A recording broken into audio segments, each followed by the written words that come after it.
Hello, people. Good morning from Dhaka, Bangladesh. I'll be reviewing a fragrance from the house of Serge Lutens, and my first Serge Lutens review in this channel. Excuse me. I always do that. That's very annoying.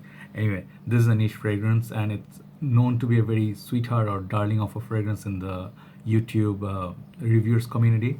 Maybe not so much in the let's say people or the community members or people who use fragrances in general. On most part, who are designer fragrance user average Joe, this is not a very well known or a very popular fragrance because niche fragrances are limited in number.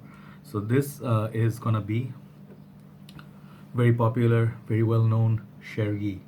I'll just do my initial impression based on a couple of wearings that I did yesterday, and I'll let you know what I think of it. So, a few things out of the way. This fragrance, one of the things I would suggest to people that never ever blind buy this fragrance, okay? Because this is an artistic fragrance. This is a very niche sort of a way that it's there to interpret the perfumers imagination, what they wanted to do stage by stage, as well as it's definitely not an everyday wear. I mean, I don't see it, and it's not for everyone. So these are some things you should know. And it's a very, as you can see, you'll see from the juice color, it's a very daring fragrance. uh, One other thing is this fragrance and Black Afghano are two fragrances that I always wonder about. Like the juice color is so dark, I just wanted to try them. Anyway, that's just me. And this fragrance comes in a 50 ml size, and they have a lot of other fragrances I'm willing to try. Excuse me. And prices are not exactly cheap. These are coming in like I think for 50 ml you have to pay somewhere between 62 to 70 pounds. So that's pretty much within your let's say $75 for 50. So if you convert that to like let's say 100 ml per 100 ml, then you have to pay somewhere between 140 to 150 US dollars, which is not cheap. Excuse me. So these fragrances get very often discounted. Just once in a while you'll see like Notino or someone just like just one time Christmas or somewhere it gets sale. And otherwise you have to pay retail on this. But you can look for a deal if in the gray market or people who are selling in the groups, you can try to get a bottle. So I'll tell you initially what I got, who is it for, seasons, smell wise, what I get, what are some of the similar scents. But to my nose, this is very unique fragrance. There's nothing like it so far, but I pick up elements from different fragrances. So let's show you the presentation, then we'll go about the smell. This is the box. This is made in France, and just take a look. It has that old cardboard feel. It's a kind of like a vintage look to it. 50 ml, and it's EDP concentration. At the back, there's some information. Up there, nothing much. Side is like black. Bottom is your barcode and the batch code. So this fragrance, I believe it's got reformulated once, so it's not as potent as it used to be. It used to be like very dark, unwearable, almost like a very just a fragrance that you keep in your collection. Once in a while you just spray it. But now I think it became more approachable and more wearable due to the what do you call the reformulation. So this bottle actually is very stunning looking bottle. Look at the juice color, sort of like a purplish dark purple beetroot kind of a color. That's how I would describe it. Okay, yeah, there you go. Serge Lutens, 50 ml, very nice, elegant looking bottle. From the side, it looks like also again Prada Amber. If you know my Prada Amber bottle, see, from the side, somewhat looks like that, right? And the juice color is just stellar. Here's your back. There you go.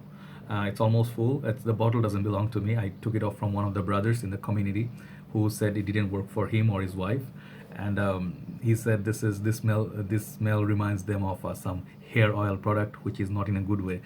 So yes, it comes with actually like a sort of screw-on cap, like CK1, CK Calvin Klein bottles. But you can, if you're not using it, you can put it back, lock it, put it back. So this one right here, it's now with the cap. Bottom is your other information. So this one, the cap is very snug fit. It clicks on place, right? So you can pick it up easily, but be careful always. The cap is nothing mind-blowing. Cap is kind of on the cheaper side. I don't know. Sprayer is already on this. I wouldn't spray on the white shirt for sure, or shirt like this. It will leave a nice little stain which may not go away with these darker juices. And it's a winter fragrance, so remember that it's a strictly winter fragrance. Let's show you the spray. Sprayer is very good. Okay, let's just go one. Let's not go very heavy. So the fragrance, this fragrance actually, let me tell you another thing. This fragrance is, as I was telling you, is not for everyone. It's a very polarizing fragrance. Let that settle down. Yeah. And another thing is, it's a very sort of mature fragrance. It's not for child's play, school, college. I don't think kids will dig it. And it's unisex. A lot of information coming out. Then I checked, of course, Fragrantica. I didn't obtain all by myself. The fragrance, it's popular for two notes, honey and hay. Okay, and there is tobacco definitely in it. Chergui is known for a darker tobacco note in it. So the notes from this is, as far as I remember, there is tobacco, there is sandalwood, there is amber, there is hay, there is honey, and I believe patchouli and a rose note there. But I would add something to it, like to my nose, I'm giving you my impression only, okay? It could be wrong, it could be different from you, so I just apologize. This fragrance I also picked up heavy dosage of tonka bean, and this tonka bean reminded me of certain stage opening. It reminded me a little bit of Fifth Delicious, that tonka bean, and as well as this one, you know. I don't know, tonka imperial never smelled, but Guerlain's low medial EDP. This fragrance has an excellent cherry tonka bean feel, but the cherry feel from this, I don't get it from this. This is not very sweet or fruity fragrance. So that's another thing. So this fragrance changes every 1 hour. It changes. Very complex, dark, artistic fragrance. Artistic. Remember the word artistic. It's a collector's item. It's not something that you're gonna put on gym and you just go for a workout. No, I don't think so. And this would be great where the country is so cold. It colder it is, it will be better, because in the heat it will last. I have great lasting, like a longevity from it. It was great. I got like 7-8 hours total on my skin. On the shirt, if you go, it will go like stay for the day. But it's not a beast mode scent, to say the least. It's not like screaming out like some other fragrances, like Shura, Rasasi Shura. It's a screamer. This is not a screamer. It's a beauty. So either you love it or you hate it right from the beginning. And both women and men can use it. It reminded me a little bit of Chanel's number 5, the powdery old days feel, as well as Shalimar by Guerlain. Sorry about the chopper. Let that pass. It's just the army doing rounds, right? So yes, it's a very sort of like, remind you of a little bit older kind of fashion of fragrances. So the close fragrances, like the similar to this, I wouldn't say it's similar to anything. So far, I wouldn't say it's exactly clone or exactly something is out there that smells like this.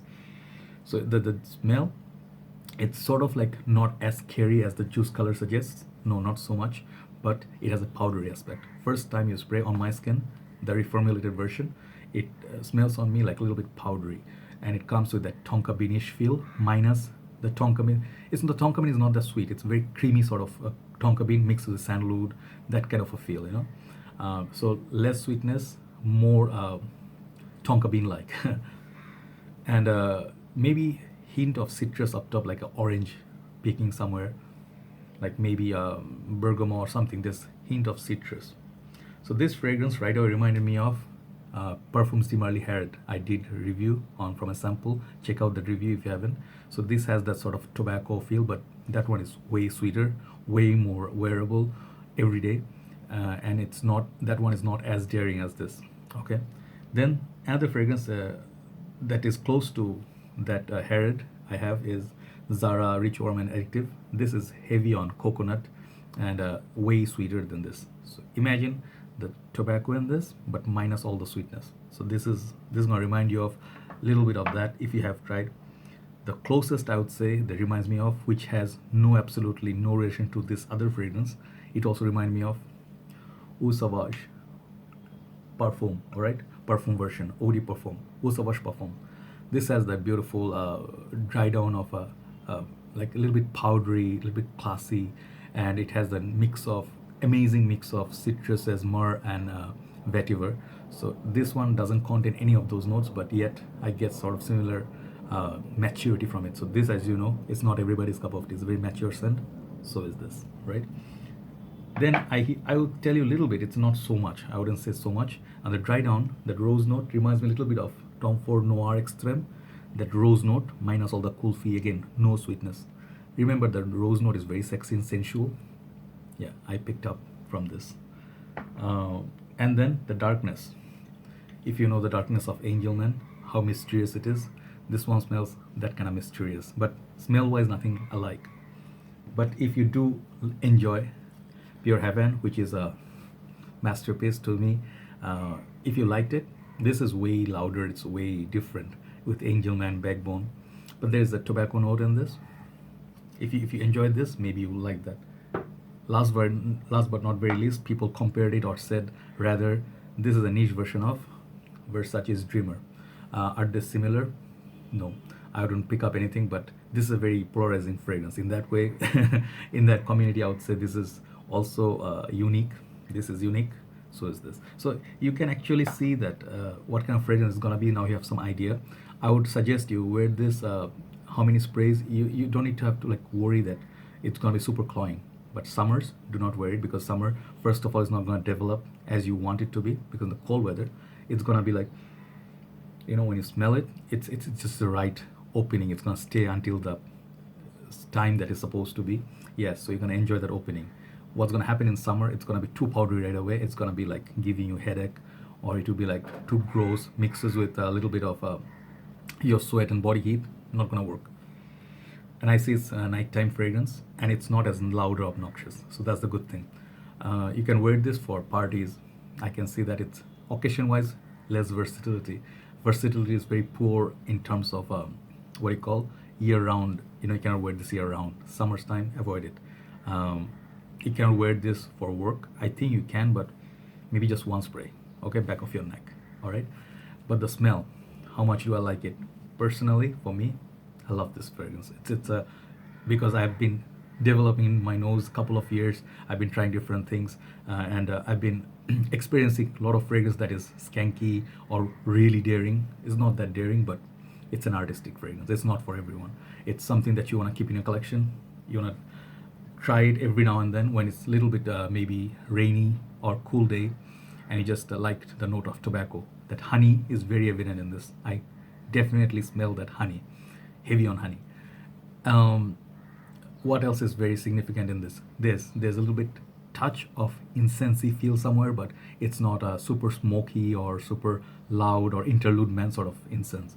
So as you can see, this fragrance, it's not your typical other designer fragrance out there. It's a fragrance that you actually you really have to love to get, because it's not cheap and it's very hard to get. It's rare. You're not going to see this selling everywhere in every shop. So it's limited in number, which is why it's pricey. I would say give it a try. Try a sample. Give it a try. It may work for you. You need to try this once. So I would say longevity, it's a good 8 out of 10. Projection, I would say for the first hour it projects really nicely. And the best part of it, changes every 1 hour. It gives you different phases, and you can actually almost smell all the notes. I just put your nose to it, and yeah, you can smell it. It's a very lovely, well polished. The imagination in the fragrance, how they use the imagination, it's evident in this. So I really like it. Smell wise, I'll give this like 9 out of 10. My taste. Okay, it's a dark fragrance. I like this kind of fragrances. And versatility, 5. Cannot wear this everywhere. Cannot wear it in summer. The last thing I would say, compliment wise, you will get compliments if you wear it in the right time. Cold weather. If you wear this on the hot summer's day, wear it purely for yourself, just to enjoy the smell. But best outcome is in cooler weather a little bit. If it's a little bit windy, you'll enjoy it. Reminds me of a village somewhere in Europe, covered with heavy, thick mist and haze, and it's very cold, and you can see like hay sticks everywhere, and people sleep early. You know, reminded me of the movie Sleepy Hollow. All right. So yes, check it out. Chergui. I'll do a full-on review again. Hopefully it will be shorter than this one. And just let you know, I'm very glad, I'm very excited that I got to use or try this fragrance. It was in my list for a long time. So that's all I have for today. Everyone have a nice day. I'm sorry about the voice. I haven't had my tea. And I'll talk to you soon. Have a nice day. Bye-bye.